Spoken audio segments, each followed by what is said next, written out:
Good morning, everybody. Today is July 5th. That means it's time for our week 14 garden tour. So I'm just gonna jump right into this front garden bed. Over here we have our French breakfast radish that is going to seed. You can see some little seed pods developing. Really love these little white flowers, and before the flowers bloom, I don't know why, it reminds me of a little shoot of broccoli. So he's doing pretty cool, pretty good. I'm excited to save some seed from him this year. My cucumber is doing all right, and I have a cantaloupe right here that is getting nice and big. Now I think this is the week that I'm finally gonna pull my purple potted pole beans. I have absolutely no beans on any of these plants. They have got to be like 4 months old now. And I just think this location was not ideal for the beans. I had this magical vision, you know, just like having this just full of green and having the purple beans just overflowing on this trellis. But the location of this trellis is right up against the wall of our house, where in the afternoon, this house faces west right here. So the whole afternoon, after about 1 o'clock, the house is just reflecting heat onto those beans, and I think that they get too hot. We also have a large area of space in the afternoon where they're getting direct sun in the afternoon, which is not, I guess, ideal for these pole beans. They do get some afternoon shade from our huge pecan tree, but I feel like at that point they're just already hot and their flowers fall off.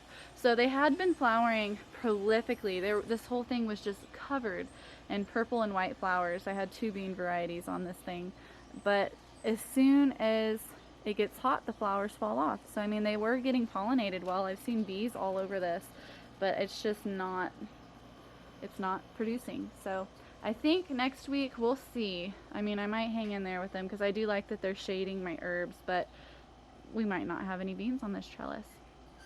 So we'll see. I'll have to rethink this strategy next season on what I'm going to do with this space, because pole beans do not work against the wall in direct sunlight for half the day.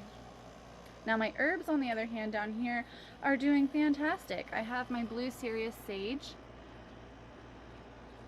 Doing really well, and I have catnip right here that is also doing really marvelously, and it's just getting huge and big. It took a while to establish, but now that it's up and going, it is just beautiful. Smells really good, and every now and then I just pick a leaf off and it goes into some tea. My yarrow's doing good, but it hasn't flowered yet. I need to look more into yarrow. I know that it can be a perennial, so I don't know, maybe it'll flower next season. Are they supposed to flower their first season? We do not have flowers yet, but it's super healthy. It looks really nice. I need to go in and clean up all of these dead leaves from the beans that keep falling. But once I clean that up, this is gonna be a little pretty area with yarrow. And then I have my blue butterfly pea in the back right here, and he is growing slow and steady. We're just gonna let him take his time, and hopefully we'll get some really beautiful, like violet, indigo blue flowers on this. This is an umbrella stand that we created with a 5-gallon bucket and an umbrella pole, and we can stick an umbrella in the top here when it gets really hot and sunny.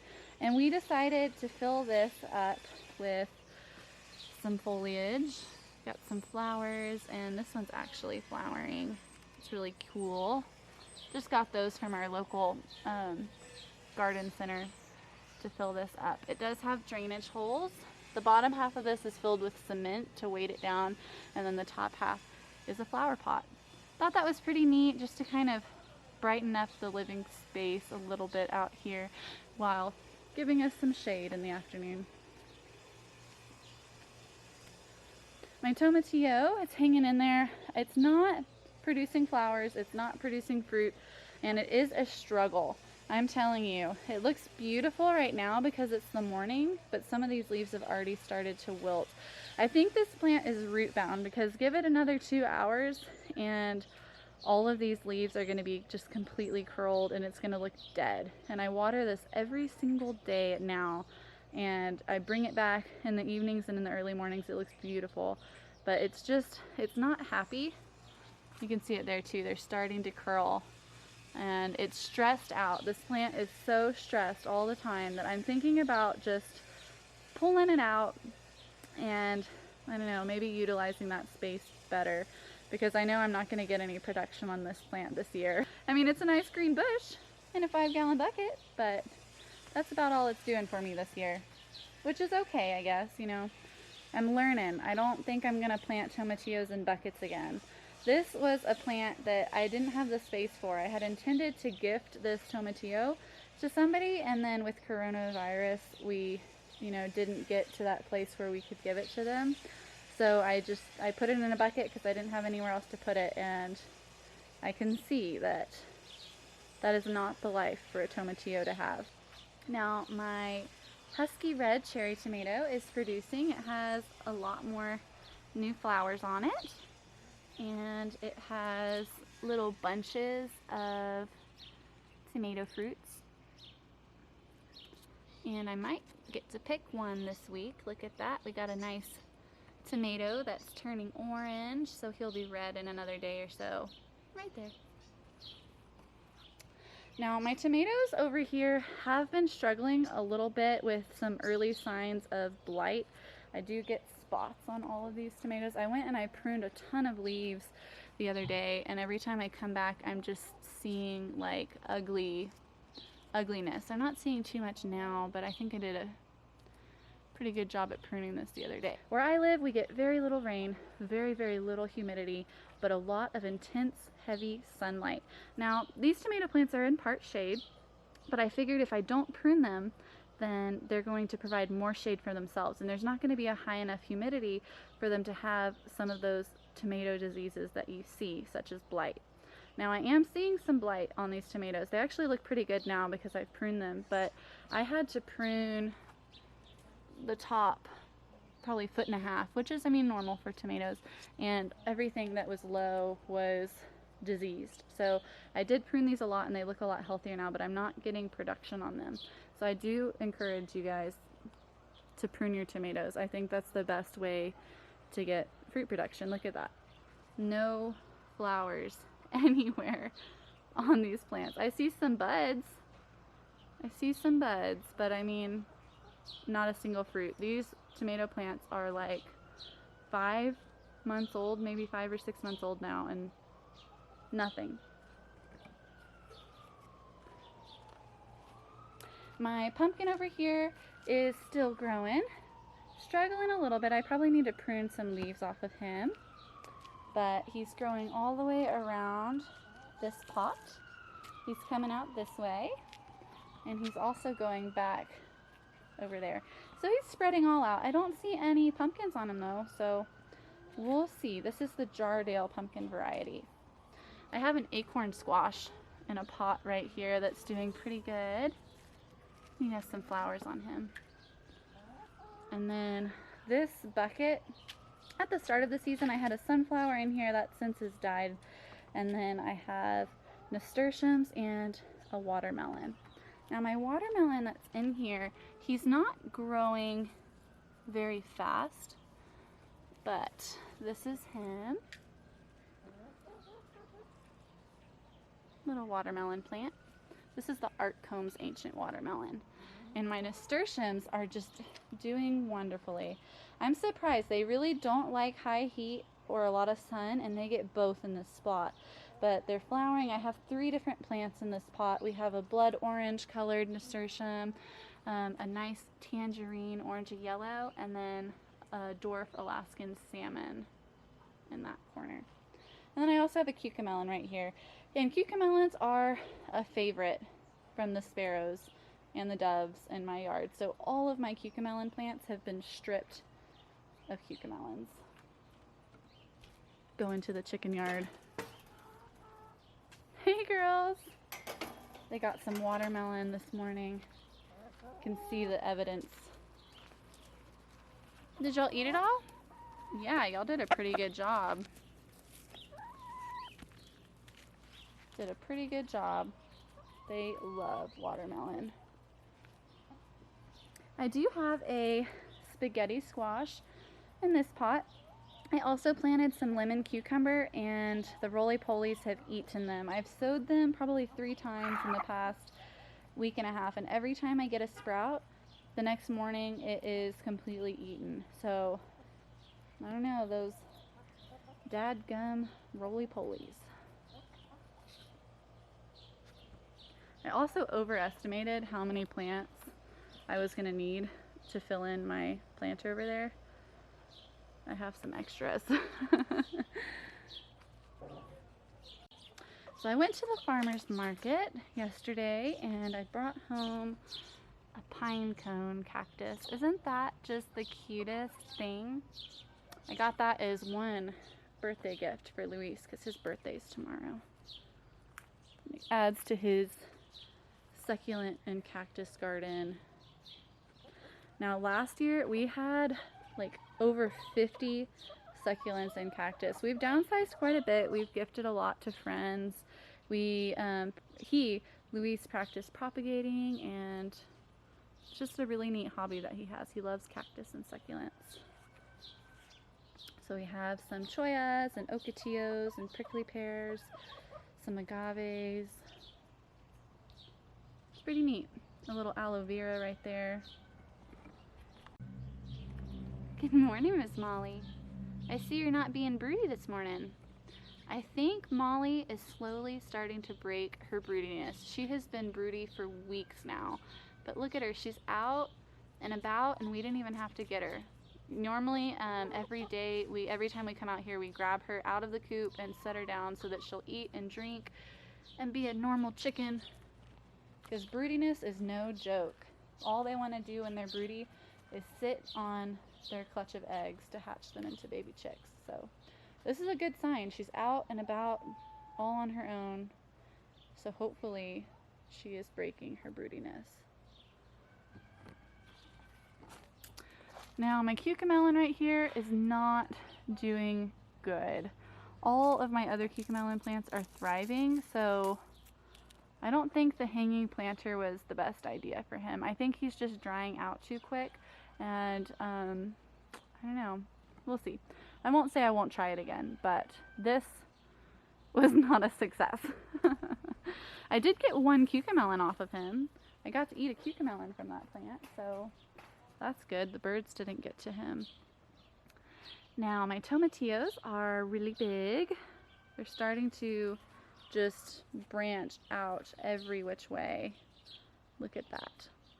So what I think is, if I have this much garden space, next year I am not going to do tomatillos again. I absolutely love tomatillos, don't get me wrong, but they take up so much space, and I probably only have a handful of tomatillos actually developing on these plants. I have 3 plants. So that shows me that the next time I grow tomatillos, I want a lot more space to grow them in. And I'm probably also going to practice a little more hand pollination so that I can get a bigger yield out of these guys. But in this garden bed with 2 raised garden beds, this is a massive competition for real estate in this garden bed. Like, I need to have stuff that's going to be high production, high yield, and my tomatillos are beautiful and they are healthy and they actually do really well in this desert climate. But that's a lot of space for a handful of tomatillos. And it's okay to grow things that make you happy. Tomatillos do make me happy. So I'm not saying I won't grow them again, but I think next year, if I have a very limited space, I might not put them here. So we'll see. My morning glories are doing pretty good. They look like they need to be watered. You guys are getting to see the garden in its raw form today. I usually come in and I water about an hour before I do my garden tours, and today you are seeing before I get to garden it. Oh look, I have an okra on this plant. This is the very first okra that I'm going to harvest on this plant. I've been harvesting from the okra plant in the corner right here, but first one right here for this one. I love homegrown okra. Okra is one of my favorites. So in this pot, my sweet pea is doing kind of poorly. They do not like the heat. I have a couple of poppies that are not very big. They're not flowering, but I kind of like them. They're really cute right there. And then I have a marigold, and then a couple, there's 3 things that just sprouted. I know what they are, but it's a mystery plant for you guys. We'll see as they develop and if they successfully grow. I know I've been having a lot of trouble with birds and other pests getting into my garden. I'll tell you what they are if they survive. And then my basil plant in the corner is doing pretty good. It's little. Everything in this pot's really little. I don't know why. I think they're not getting quite enough sun, and I think I might be overwatering them. I'm guilty. This marigold has completely sprung back. It was not healthy when I had corn growing next to it, but now that it has more room to just be itself and not compete quite as much, it's looking beautiful. I have some radishes.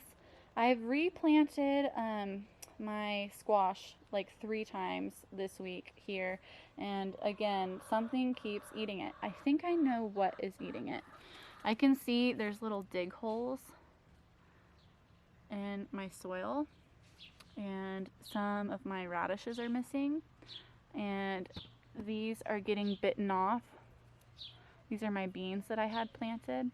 I also have a squash, or not a squash, this is a cucumber. This is a lemon cucumber. It's gotten bitten off. So everything right here I'm going to probably have to pull out and reseed, because I have a pest that's getting in my raised garden bed, and it is destroying everything that's young. And I actually know what this pest is. I know some of it is sparrows, but yesterday when I was out here in the garden, I saw it. And living back here underneath all of my pots is a mouse. I have a mouse in my garden, you guys, and that sucks. He killed my zinnia that I had here. I went ahead and pulled that out yesterday, and he's just been kind of munching on everything. So that's a no bueno. Look at that. I have Hungarian jalapenos right here that are flowering. That's super neat. These have been really stunted.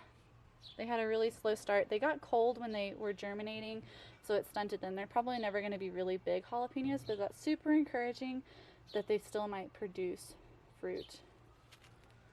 Gosh darn it. Look at that. My chickens got to my tomato plant.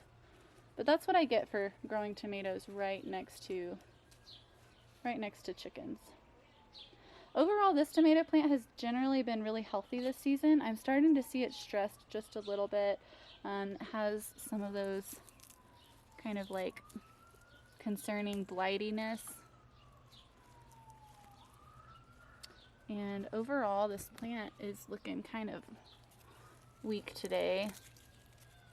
Yeah, those are all bad things. But not too bad. I mean, I haven't got any fruit on this plant, so he's not producing a lot for me. Again, this is my first year really getting into gardening. It's full of learning experiences. This was another tomato plant that I didn't prune. So he got super green and then hasn't flowered or given me any fruit yet. My ground cherries are hanging in there. They do still look healthy, but instead of growing up, they have decided to grow down and out. It's kind of interesting. So I can come in here and usually find a handful of ground cherries every time I come out here. But now that I know that I have a mouse in my garden, I definitely need to come out here more and just try to harvest all of these before he can get his little paws on them. Look, there's another ground cherry over there. Let me go get him. I'm gonna go get him. I mean, it was, to me, only a matter of time before I had a mouse in the garden. I mean, I have chickens. a lot of times when you have livestock like chickens with chicken feed and scratch grains and all kinds of good stuff, you know, rodents will find you. I know one thing we're going to do is probably put some pepper in the chicken feed because birds do not taste hot like we taste hot, and so mammals do not like spicy stuff as much. Have a beautiful butternut squash right there. I got some more flowers on my butternut squash. And my pumpkin is looking kind of drab down here, but he's putting off a lot of healthy growth going up. So I'm going to put some pepper flakes and some probably ground cayenne pepper in my chicken feed. That way if the mouse is trying to eat chicken feed, it will get some spiciness and be like, ooh, that's not good. And of course the chickens love it, so that's fine. Nasturtiums are doing good. These tomatoes are doing good. Look at that. Got a juicy tomato that's ready to harvest. I need my clippers for that. He's on there pretty good. I have a couple of other tomatoes that are pretty good and ready to harvest. And look at this. I saw yesterday, this is my brown jalapeno plant. I have a little tiny jalapeno starting to develop on that plant. I've gotten several on my black Hungarian jalapenos, but I haven't had any on the brown jalapeno. So that is really neat. I'm gonna get to try some brown jalapenos pretty soon. Oh, and look, I have another bell pepper starting to form. Got lots of flowers over there too. Now I do want to show you something new that I got at the farmer's market yesterday. I actually surprised the guy because I knew what variety of tomato this is. This right here is a currant tomato. They are super prolific. He already has some flowers, and I'm probably going to keep them in this pot for a while, not to stress them out. It's a really small tomato variety, and the fruit on a currant tomato are tiny. So I'm really excited to try that. I'm going to try to save seeds if I get any fruit on him so that I can grow a few plants next year. The tomatoes on this are tiny. They're smaller than cherry tomatoes. I would say they're more similarly sized to like a Pekin pepper or a green pea kind of size, but they mature to juicy red little tiny tomatoes and perfect for salads. You don't even have to cut them up. You can just throw them whole in your salad. So this here is the currant tomato. And yeah, it was so cool. We went to the farmer's market yesterday, saw a lot of cool things. I got some fresh bread. I got that pine cone cactus, and I got a currant tomato. And it was nice. I got to chat with a couple of the gardeners out there, and he got his seeds from Baker Creek, and that's where I got most of mine from. And I actually looked at the currant tomato when I was shopping for seeds, but knowing my garden space, I stuck with just one variety, which was my Blue Beauty tomato. And I'm actually really happy I went with the Blue Beauty tomato. I've had a lot of good experiences growing this tomato. Lots of little tomatoes growing on him.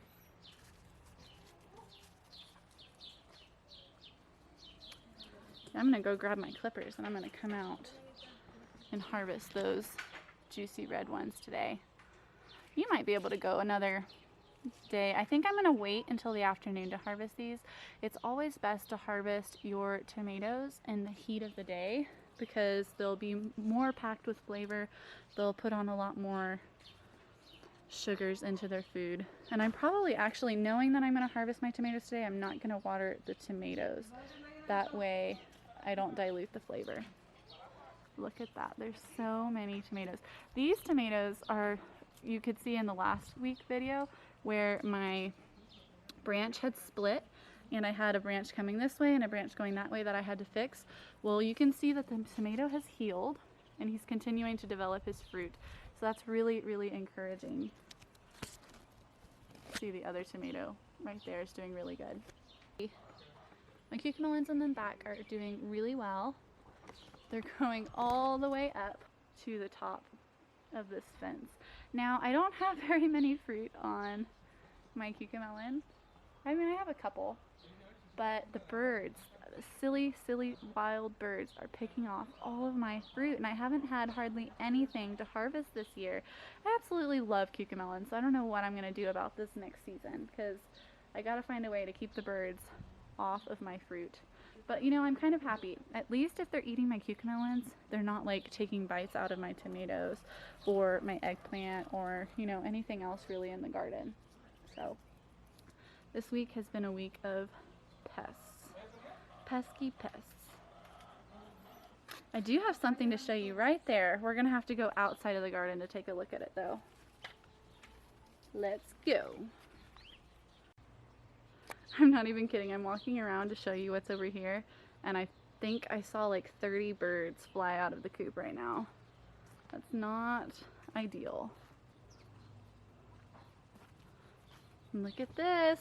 So this is a watermelon that I have growing right here. And I think I showed y'all last week it had started to develop and it was tiny. So this is growing just so quickly, and I actually have it supported with some pantyhose. I might come back and do a second layer just to support the weight a little bit. I got him in a little hammock because I don't want this tiny little stem to break as he's developing, and I really don't want it to put too much pressure on the rest of this. This is the stem that's supporting this tomato. I do see right here with evidence of some bird poop, my silly sparrows are damaging some of the stuff in the garden, but as long as they don't hurt this vine right here, we might get a homegrown Art Combs Ancient Watermelon this year. Isn't that cool? What in the world? They saw me drop that watermelon leaf. My sweet chickens. I see you, Odette. She's looking at my cucamelons. I see you, Ariel. Are you going to peck at my cucamelons? She's thinking about it. Oh my goodness, Myrtle, you're not sharing, huh? Oh, Yasha says, I get second place. If she leaves any, I get it. The pecking order is strong with these guys. I see some wilting on my okra plants, and I'm not sure why. I know they love the sunlight, so I don't know. I'm probably going to prune those couple leaves off. But you can see some new flower buds are starting to develop on this one, and some new growth. So overall, it's pretty healthy. If my chickens will stop eating it, it's pretty healthy. I see you, Yasha. You're thinking about it. We got a bunch of scavengers. Look at that. They keep everything trim if it grows too close. Oh my goodness, she took a ground cherry right out of my hand. Oh my goodness. Got 3 left. So, that is the garden this week. Not too much has changed. We don't have a lot to harvest this week, but it's coming. I see some flowers on my other Jardale pumpkin. This pumpkin starts here and it grows up and it goes out. It's looking really healthy. Keep dropping my ground cherries. I do need to come and tie up my tomato plants. I have a branch that's coming down over here. I've kind of slacked it this week, I'm not gonna lie. We had a bunch of birthdays. We had Evie, my dog's 3rd birthday, just a couple days ago, and then Luis, his birthday is tomorrow. And then the 4th of July was yesterday. So we have been really busy this week. Oh my gosh, I'm seeing all the tomatoes on here. There's so many. That is making me really happy. So this week I've just kind of let the garden be a garden. I haven't interfered too much this week. I've just been coming out and watering it and generally checking on it. I've been harvesting a little bit throughout the week and trying to figure out a strategy to keep the pests out of the garden. Had to reseed a couple times. But that has been the week 14 garden. So here in the next couple weeks, I'm going to start planning my fall garden. I plan on it including a lot of brassicas, a lot of lettuces, and some things like turnips, ground root vegetables as well. Carrots for sure. So that's the plan. Well, thank you so much for joining me on this week 14 garden tour. You can also join us for our dog's 3rd birthday party, where we sing happy birthday to her and let her enjoy her meatloaf cake.